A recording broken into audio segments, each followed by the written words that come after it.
Good morning, guys. It's been a few days since I saw you. We've been having meetings. It's been busy. There's been breaking news. So glad to catch up with you again. It is Friday, February 21st. That's not the second time I've called it December today. It's not. It's February. I promise. I'm sorry if I scared you by rewinding or fast forwarding. Brandon's here on the computer. We're going to try to check in with Erica here in a little bit, but we're just going to run down some of the stories that you guys are clicking on and sharing via KHOU.com and our Facebook page.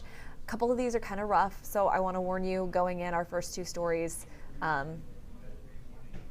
they're hard, especially as a parent. But leave comments and questions down below, and then we will circle back to those. So we're going to start off by showing you the pictures of 7-year-old Joshua JJ Vallow and 17-year-old Tylee Ryan. They disappeared or haven't been seen since September. And here's what we know. So Lori Vallow, that's the woman you see there, is married to the guy you saw. He has written 24 books about the end of the world. They moved to Hawaii. They also spent time in Arizona and Idaho, and investigators can't get her to tell them where these kids are. Finally, Vallow got arrested because there was a court order that said she had to produce her children by January 30th. She didn't do it, so police finally arrested her in Hawaii. She's being held on $5 million bond. This is such a complicated case. There's so many different components to it. So if this is something that interests you, we have sister stations in Idaho and in Phoenix that have been tracking this. So you can go to KHOU.com and read some of the reporting that they've done, because it's almost too complicated to get into here. We need like a full half-hour program. The next story is really disturbing.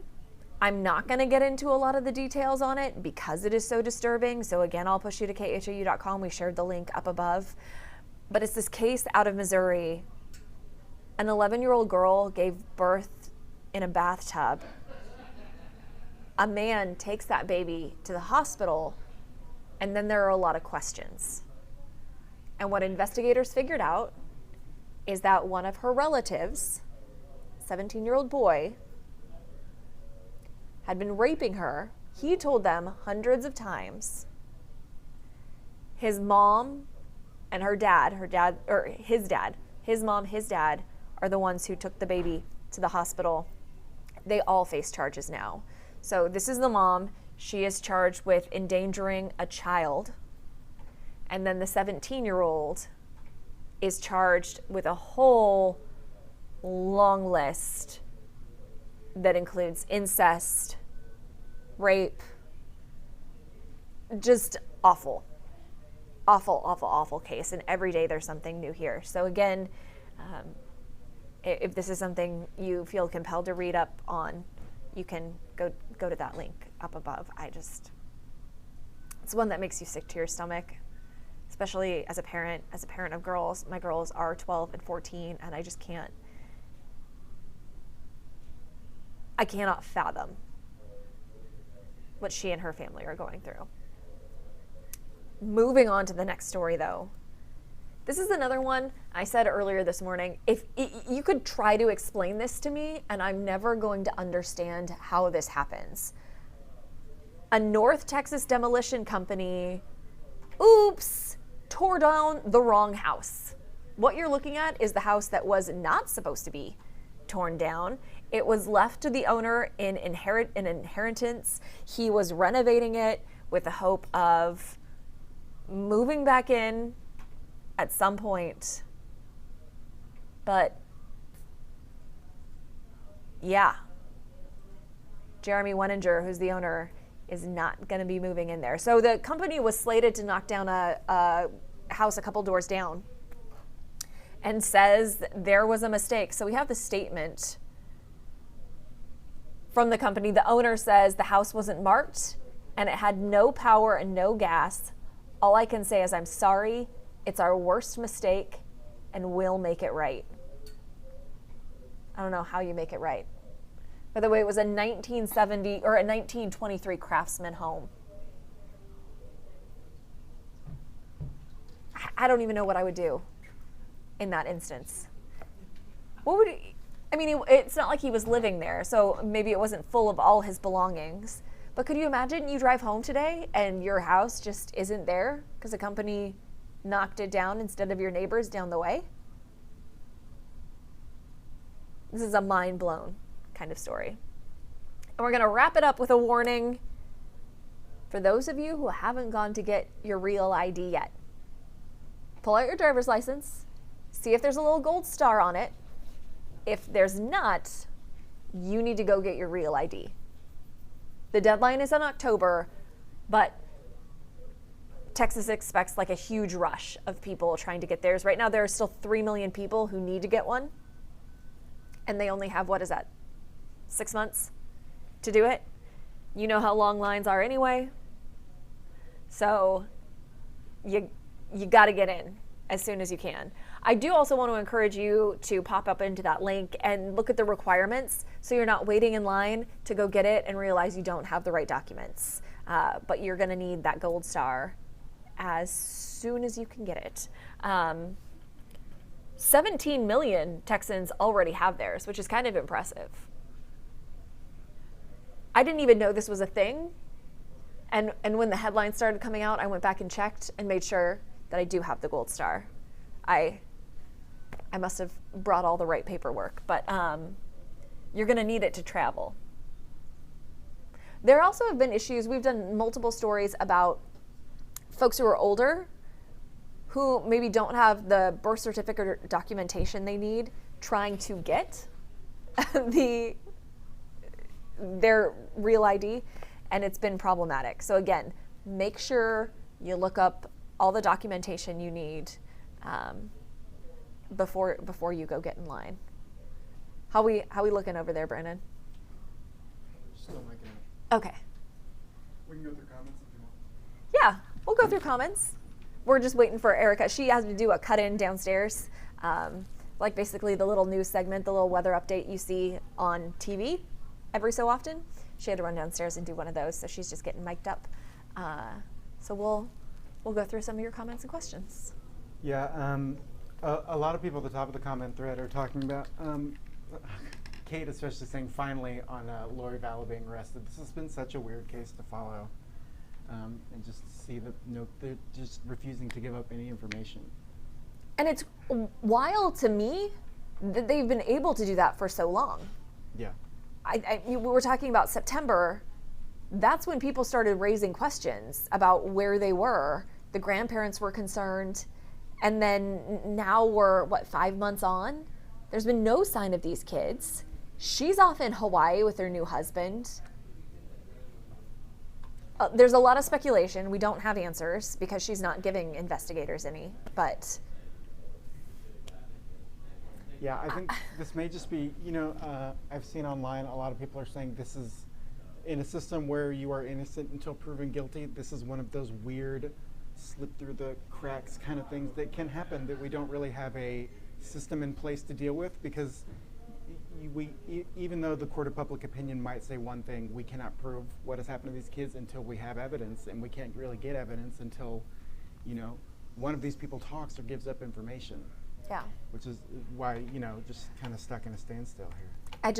I think like a lot of people, I'm just hoping and praying those kids are okay and they're being taken care of somewhere for whatever reason, but whatever reason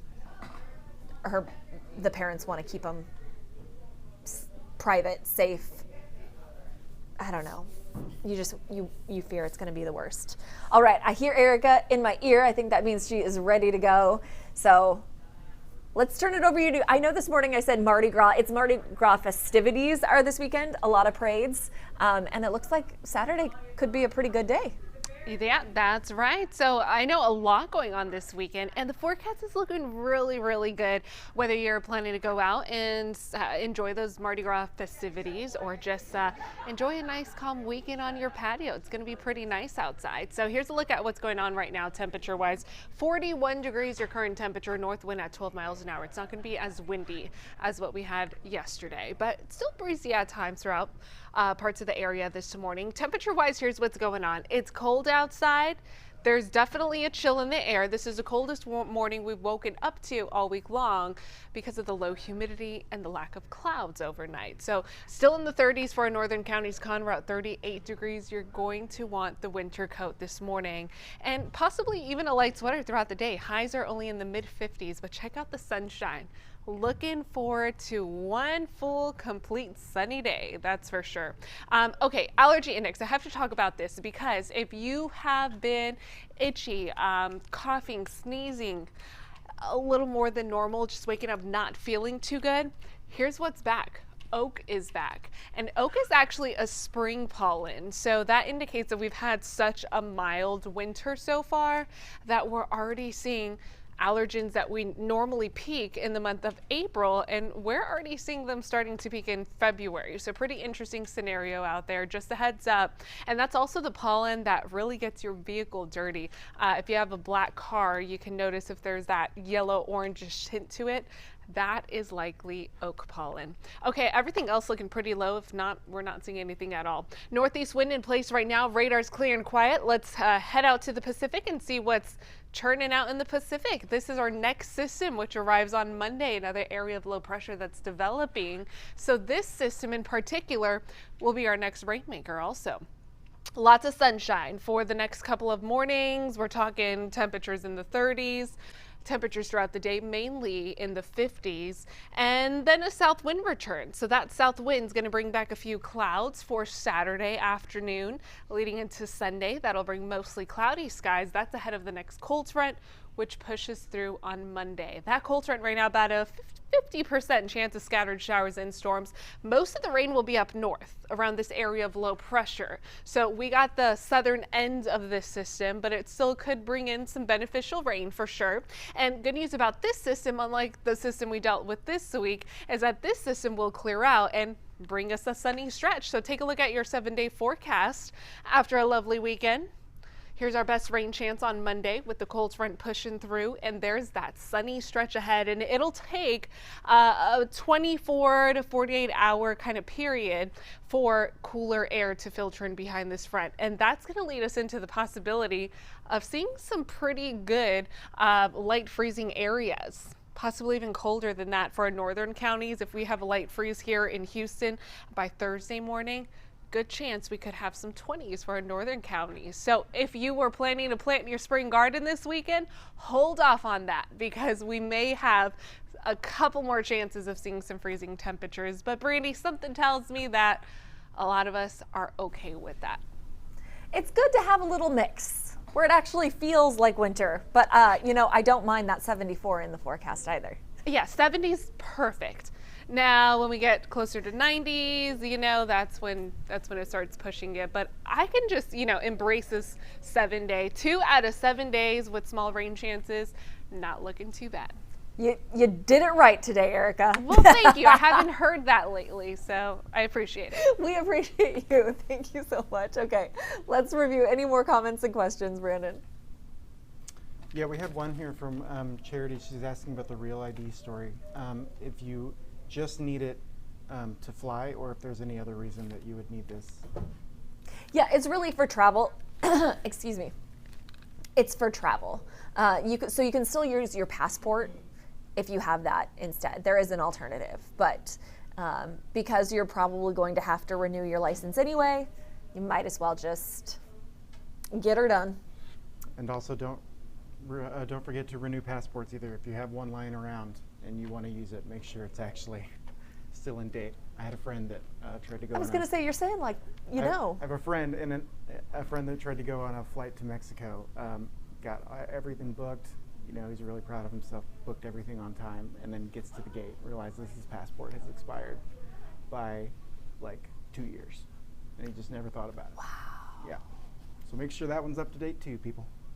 That's a good reminder. I think I have 2 more years. 2 more years. All right, that'll do it for us. We have another update coming up at 2:15 this afternoon if you want to tune in for that. Otherwise, get out there, enjoy the sunshine, have a wonderful day.